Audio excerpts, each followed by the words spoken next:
Hey, how's it going, everybody? It's RC Maxfield here for the Back to 12 podcast. And in today's video, we'll discuss two more transfer portal targets right now for Texas Tech men's basketball. But before we do that, you got to be a part of this fastest growing community when it comes to Texas Tech fans here on YouTube. Just hit that subscribe button. Join our community. I'm giving you daily videos on Texas Tech football, Texas Tech men's basketball, and there's no other podcast out there in the Texas Tech space that breaks down film like we do because, well, we've got a former player on it, and Lyle Leon Jr. He is one of the best in the business in telling you what Texas Tech is doing offensively and defensively. So if you want to stay in the know all year long on your Red Raiders, you know what to do. Hit that subscribe button to stay in the know right here on the Back to 12 podcast channel. All right, let's jump into this as we've got two players, as I mentioned, that Texas Tech is targeting right now in the transfer portal. We'll start with, drum roll please, a big, yeah, you heard that right. Isaac Jones is 6'9", 245-pound forward from Idaho. Has 1 year of eligibility remaining last year at Idaho for the Vandals. That's a dope-ass name, by the way. Anyway, sorry. 31 games last year for Jones. He had 20 points per game, 8 rebounds, 2 assists, 1 block, and he shot 63% from the field. He was a 2023 All-Sky selection, and when I watch his film, a couple things stand out to me. He is sneaky athletic when it comes to his post-up and big man type game, right? Like, when I looked at him, I was like, oh, he's just going to be a primary back-to-the-basket type guy, use his size a little bit, use his upper body strength just to, you know, hey, get to the glass or whatever it may be, and he does. But he's sneaky athletic. He knows how to use his body, as I mentioned, down low very well. One of the better post-up players in the country. And don't take my word for it. Look at the stats. He averaged 1.19 points per possession on post-ups. That ranked 92nd percentile nationally last year. He's a good pick-and-roll player, knows how to dive hard to the basket, also has a solid mid-range game, shot decent from three last year. Definitely not his game, but probably an aspect where if he improved it a little bit, teams would have to respect it a little bit more, and I think he could beat a guy or two off the bounce, right?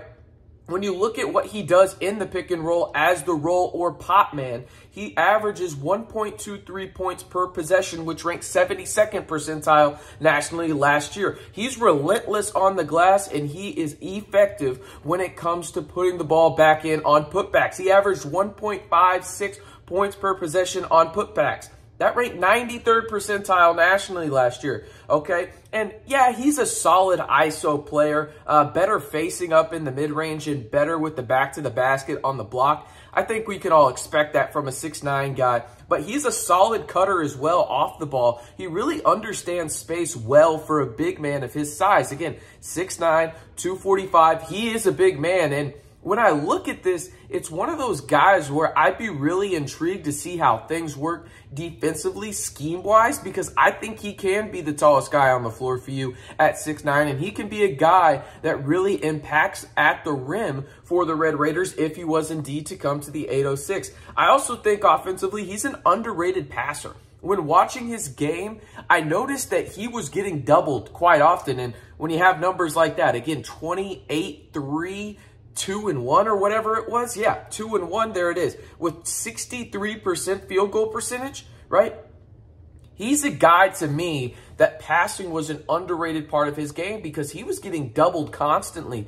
And typically what we see from these college bigs is when they have a double sent at them, they put their head down and they just try and go to the basket and out-muscle people. That is not what Jones does. He keeps his eyes above the defense, looks around, surveys the landscape of the court, and finds the open man pretty consistently. Now, there's a couple turnovers here and there, but overall, I think passing was an underrated aspect of his game, and he actually had a 14% assist rate last year for the Vandals up at Idaho. And again, he's a great lob threat. That was one thing that I thought was going to be interesting to watch on his tape because, again, I was judging a book by its cover when I just looked at him as a player. 6'9", 245, I'm like, oh, he's a bully down low. Maybe he's not as athletic, but he can, you know, beat you with his size. No, he's a pretty damn good lob threat as well, and he understands spacing, as I mentioned, on the low block, which you think, okay, a big man's going to understand spacing down there. You'd be surprised. There's not a lot of big men that do, but he uses angles really well defensively to block shots, uses his size well, and he understands how to use his feet to create angles to get to the spots that he needs to. Overall, he'd be an immediate impact big for Texas Tech, potential starter. There's going to be a lot of teams going after him, obviously, but hopefully Texas Tech gets the job done and gets him out to the 806. But again, his name is Isaac Jones from Idaho, and I think he is one of those bigs that Texas Tech is taking a really, really big look at in the portal. Now, got to ask you this. Simply like the video if you think Isaac Jones is a guy that you could see Texas Tech getting in the portal, and more importantly, you'd want Texas Tech to get in the portal. All I ask you to do is simply like the video if that's the case. All right, let's move on to the second player, and this guy, much like Darion Williams, was a freshman of the year in his conference, this time in the WAC, right? And it was Chendall Weaver, a guard from University of Texas at Arlington, 6'3", 165, has 3 years of eligibility left. As I mentioned, WAC Freshman of the Year. And Texas Tech actually had a home visit with him already yesterday, Tuesday, April 25th. And when you look at his game, again, he's kind of like Darion Williams. I don't think the numbers are going to wow you, but watching his tape, I thought he stood out really, really well, considering how much he was asked to do as a true freshman. I don't care what conference you're in America. If you're a true freshman and you succeed, you've got my vote of approval. I am serious, because it is a difficult transition to be a senior in high school and the big man on campus to coming in and you're a freshman and you know nothing. And he provided really, really good numbers, in my opinion, for a true freshman. 9.5 points, 4.6 rebounds, 2 assists, and he shot over 40% from 3. He also averaged a steal per game as well. Athletic guard that attacks the rim. He shot 46% of his field goals last season at the rim.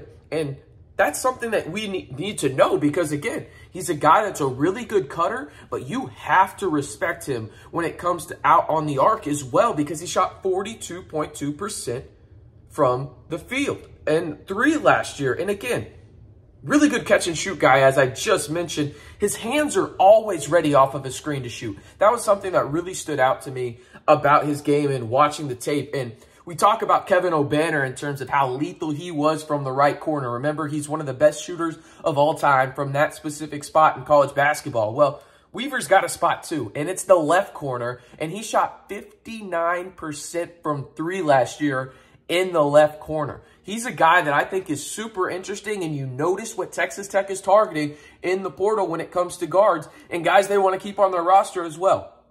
Pop Isaacs shot damn near 40% from 3 last year as a true freshman. Then you got Chance McMillan. He shot 44.2% from 3 last year, and now they're going after a guy in Weaver that shot 40.2% as a true freshman last year. They want guards that can expand the floor, make it easier for bigs down low, and create havoc in terms of spacing for the defense, of the opposing defense, I should say. I noticed he was a good passer off the bounce. And he could be a primary ball handler at times, but I do like his game a little bit more off the ball. Now, he had a 61% effective field goal percentage off the catch and shoot last season. That was 90th percentile nationally. Again, as a true freshman, he was doing this, right? You look at other things. As a spot-up shooter, he averaged 1.05 points per game, or points per possession, excuse me, last year, 75th percentile nationally. That is exquisite for a true freshman. Now, he keeps his eyes up and he makes the proper pass a lot. I think he does better as a second guard, but I wouldn't hate it if he was the primary ball handler for stretches of time. He's an opportunistic defender, as I mentioned. 1 steal per game, knows how to use his hands really, really well. He's an athletic guard that I feel more comfortable him guarding 1 and 2s, but could guard a smaller 3 if necessary due to his athleticism.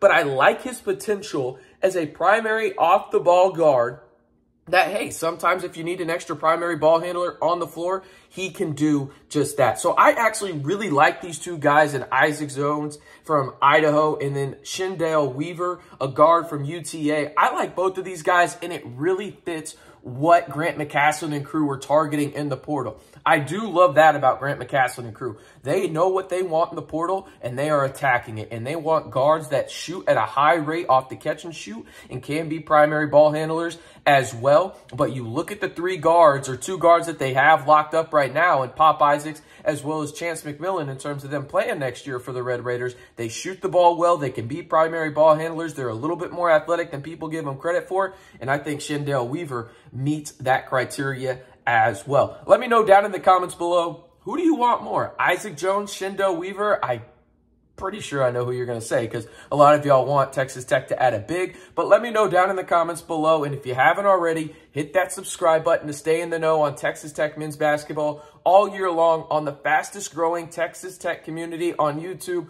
Of course, I'm talking about the Back to 12 podcast channel.